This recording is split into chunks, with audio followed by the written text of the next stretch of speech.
Hey everyone, this is JBerkowitz here, and I'm here to talk to you about my presentation, my research paper on viewability. So um, let's get into it. So in this paper, I'm going to talk about what viewability is, its definitions, and some of the key players, um, the effectiveness of viewability on ad campaigns, um, the economics of viewability on the digital advertising marketplace, and some conclusions and the future impact of viewability. So, what is viewability?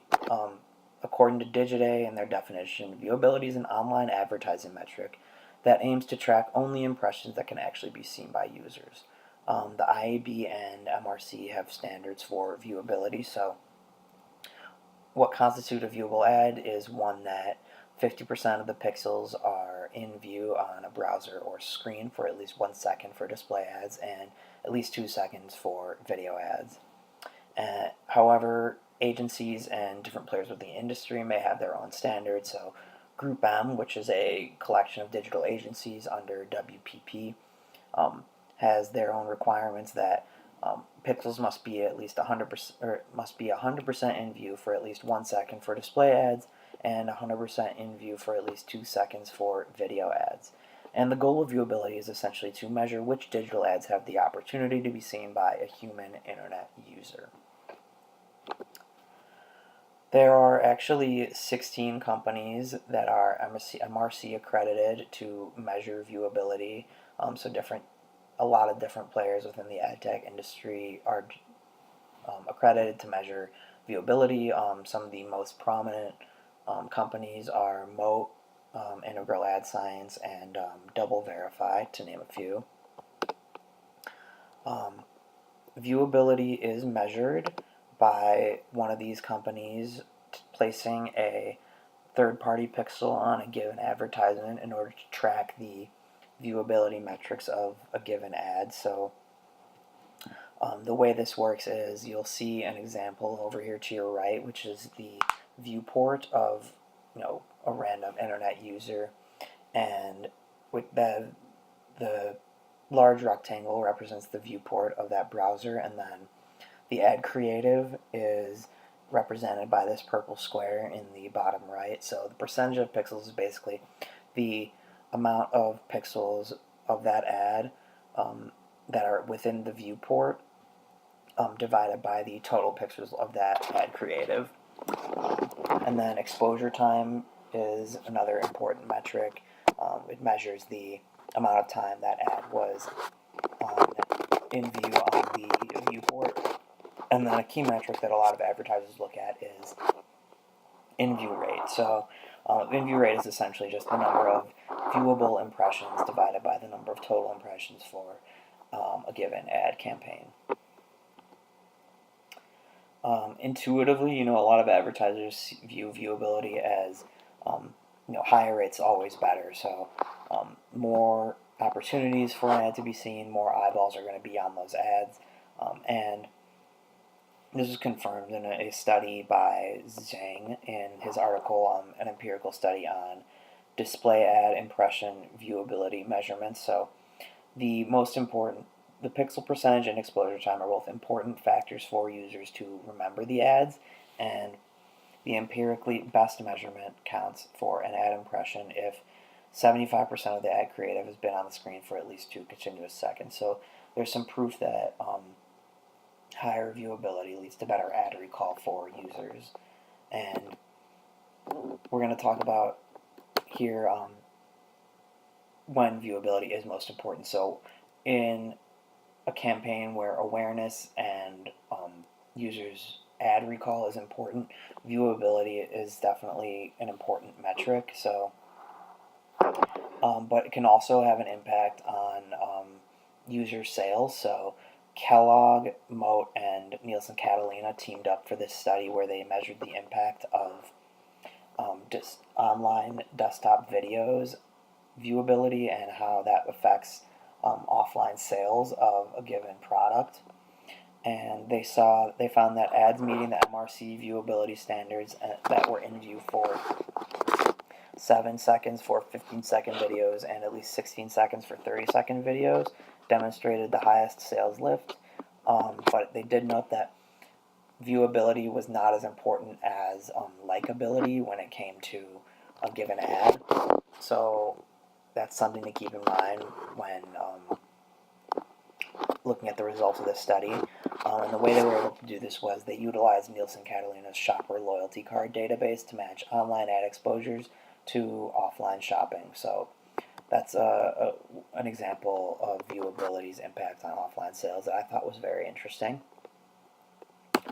Moving on, I want to talk about how to find higher viewability rates for ads. So the Journal of Advertising Research actually found that placing ads above the fold, so in the first part of a given web page, leads to viewability rates between 48 to 96%. And so, they found that around 1/3 of ads on the internet actually never are seen by the user. So placing ads above the fold can make a big impact. And we found similar results in the paper Probabilistic Modeling for Ad Viewability Prediction on the Web, wherein they saw that the first 20% of web pages are in view in more than 80% of user page views, but that the last 10% of web pages are in view in less than 10% of all page views, and also that it's very difficult to predict the viewability of ads placed in the middle of pages.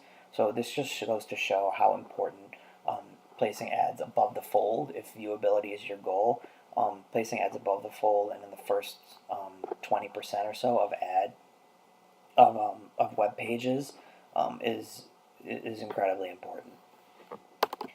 And then lastly, I want to talk about the economics of viewability. So a lot of advertisers have begun purchasing display and video ads on a viewable CPM, wherein they only pay for ads that are meeting MRC or other viewability standards.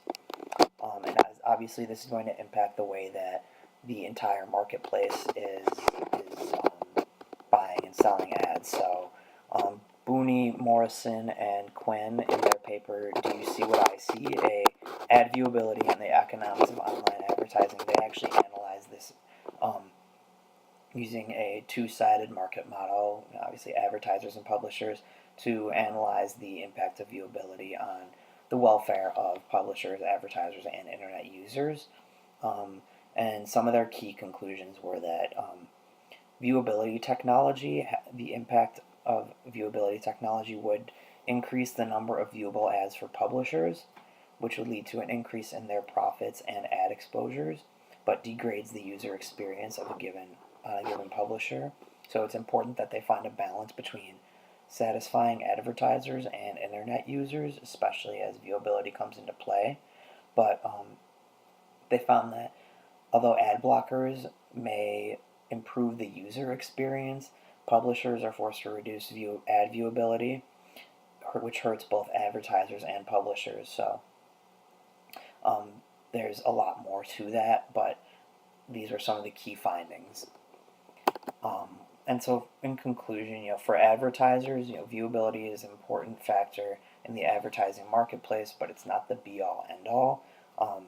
And from an advertiser perspective, it's important to align viewability demands with campaign goals. So keep in mind the ultimate goal of your given campaign when deciding how much you want to emphasize viewability, and that other factors like multi-touch analysis and fraud detection are equally important to give a full picture of a given ad campaign.